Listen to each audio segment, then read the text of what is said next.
இமயம் என்பது உயரம்தான். இமயம் என்பது உயரம்தான். அதன் கீழிருந்து பார்க்கும் வரை. தம்பி, மேலே ஏறி பார். இமயம் உன் பாதத்தின் அடியில். இமயம் உன் பாதத்தடியில். அப்படி இமயத்திற்கு எங்களையெல்லாம் அழைத்து செல்லக்கூடிய எங்களுடைய கல்லூரியின் செயலர் OMSRG மகேஷ் பாபு ஐயா அவர்களை தலைமை உரை வழங்க அன்போடு அழைக்கின்றோம்.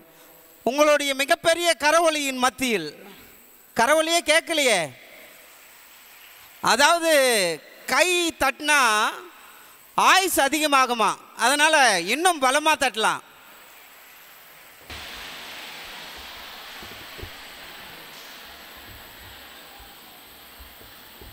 அனைவருக்கும் எனது வணக்கத்தை தெரிவித்துக் கொள்கிறேன்.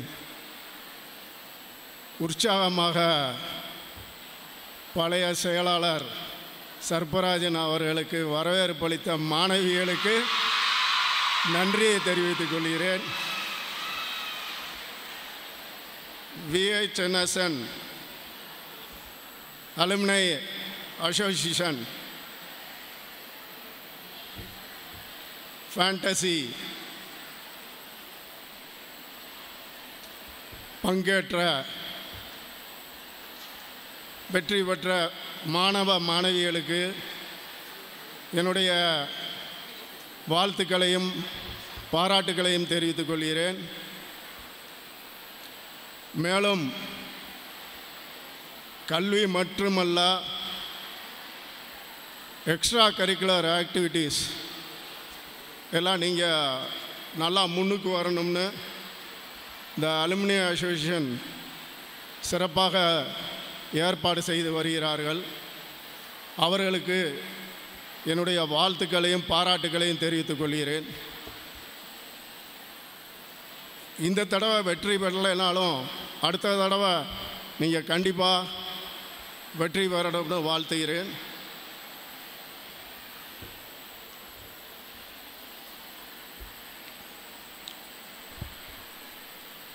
ஒரு வகுப்பில் ஆசிரியர் பாடம் சொல்லி கொடுத்து இருந்தார். அப்பொழுது மாணவர்கள், எங்களுக்கு கவலைகள் வருகிறது, இந்த கவலைகளை போக்குவதற்கு என்ன செய்ய வேண்டும் என்று ஆசிரியரிடம் கேட்கிறார்கள். அப்பொழுது ஆசிரியர் ஒரு சின்ன கதை மூலம் அதை எப்படி போக்குறதுங்கிறத தெளிவுபடுத்துகிறாரு. அதாவது ஒரு அடர்ந்த காடு, காட்டில் குரங்கு கூட்டமாக போய்கிட்டே இருக்குது. அதில் ஒரு குட்டி குரங்கு போய்கிட்டு இருக்கிறப்போ ஒரு பாம்பை பார்த்துருச்சு. அது பாம்பு இங்கிட்ட அங்கிட்ட விளையாடிக்கிட்டு போகிறத பார்த்தோன்னே அதுக்கு ஆசையாக இருந்துச்சு. உடனே அந்த பாம்பை போய் பிடிச்சிருச்சு. பாம்பை பிடிச்சோடனே என்ன ஆகுது, பாம்பு சீறிக்கிட்டு அந்த குட்டி குரங்கை கொத்துறதுக்கு வருது.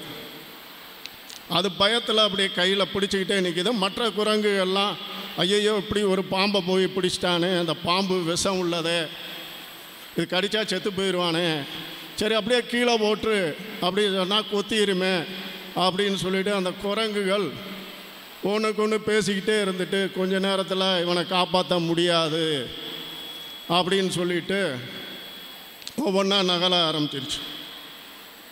இந்த குட்டி குரம்புக்கு காலையிலேருந்து சாப்பிடல, எல்லாரும் விட்டுட்டு போயிட்டாங்க. அது பசி இதில் ஒரு மயக்கத்திலே அந்த பாம்பையும் விடாமல் பிடிச்சிக்கிட்டே இருக்கு. அப்போது நேரம் ஆக ஆக அந்த பகுதியில் ஒரு பெரியவர் வர்றார். குரங்கு, ஏன் அந்த பாம்பை பிடிச்சிக்கிட்டே இருக்கா? ஐயோ இது விஷம் உள்ள பாம்பு ஐயா, கடிச்சியா செத்து போயிடுவோம். பாம்பை கீழே போடு, பாம்பு செத்து பல மணி நேரம் ஆயிடுச்சு பாம்பை கீழே ஓடுறத பாம்பை கீழே போட்டுருது குரங்கு. அப்போது அந்த பெரியவரை அது ரொம்ப நன்றியோடு பார்த்துச்சு. இதிலேருந்து என்ன உங்களுக்கு தெரியுது அப்படின்னா, தேவையில்லாமல் அந்த செத்த பாம்பு மாதிரி நம்ம கவலைகளை மனசில் வச்சுக்கிட்டு தேவையில்லாத கவலையில் வாழ்கிறதுங்கிறது இந்த கதை மூலமாக உங்களுக்கு தெளிவுபடுத்தியிருக்கேன். அது மாதிரி ஒருத்தன் இன்டர்வியூக்கு போகிறான், ஒரு பேங்க் எக்ஸாம்.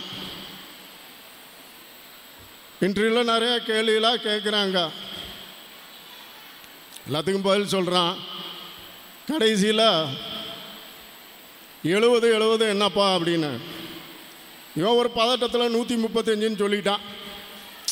ஐயா இதனடா இது ஒரு வெளியே ஒரு சின்ன ஆன்சர் கூட நம்மளால் சொல்ல முடியலையே அப்படின்னு சொல்லிட்டு வீட்டுக்கும் வந்துட்டான். ஒரு வாரம் கழித்து அந்த பேங்க்கில் இருந்து வேலைக்கு சேர சொல்லி ஆர்டரு வந்துருச்சு.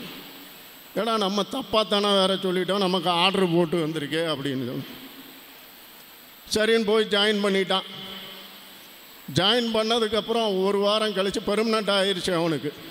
சரி இப்போ போய் மேனேஜர்கிட்ட கேட்போமே, நம்ம தான் இப்போ பெர்மனெண்ட் ஆகிட்டோமே அப்படின்ட்டு மேனேஜர்கிட்ட போய், சார் நான் அன்னைக்கு தவறுதலாக சொல்லிட்டேன், இந்த சின்ன ஆன்சர் கூட ஒரு தப்பாக போச்சு எனக்கு அப்படின்னா அந்த மேனேஜர், எனக்கும் தெரியும்ப்பா, நீ தான் நியரஸ்ட் ஆன்சர் சொன்னது, மிச்சவெல்லாம் 132ன்னு சொன்னவன் இருக்கான், 130ன்னு சொன்னவன் இருக்கான், 125ன்னு சொன்னவன் இருக்கான், அதனால் உனக்கு வேலையை கொடுத்தேன் அப்படிங்கிற. இதில் என்னன்னா, பர்ஃபெக்ஷன் எல்லா இடத்துலையும் நம்ம பார்த்துக்கிட்டு இருக்க முடியாது.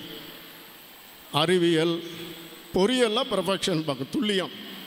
மிச்ச இடத்துல அதை ரொம்ப பார்த்துக்கிட்டே இருந்தோம்னா நம்ம எந்த நிறுவனத்துலேயும் வேலை நடக்காது, வேலையே செய்யவும் மாட்டாங்க. அதனால் பர்ஃபெக்ஷன் இருக்கிற இடத்துல அது இருக்கணுமே தவிர மிச்ச இடத்துல ரொம்ப பார்க்க முடியாதுங்கிறது இது ஒரு கதைகள் மூலமாக தெரிஞ்சுக்கலாம். அது மாதிரி ஒரு அம்மா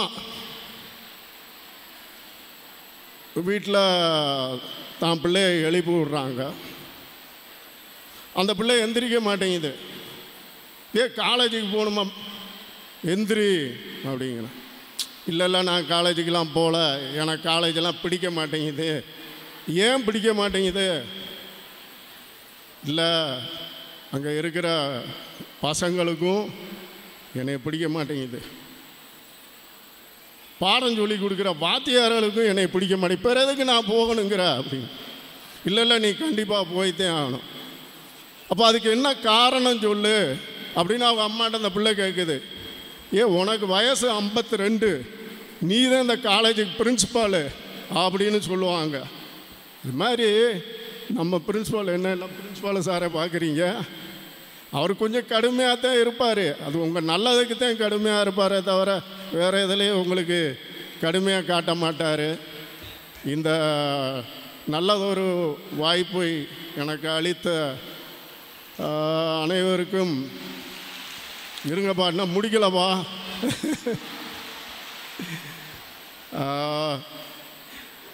நேற்றையதை நம்மளால் மாற்ற முடியாது, நாளையதை நம்மளால் உருவாக்க முடியும் என்பதை சொல்லிக்கொண்டு வாழ்த்தி விடைபெறுகிறேன். நன்றி, வணக்கம். தலைமுறை ஆற்றி சிறப்பித்த ஐயா அவர்களுக்கு நன்றி.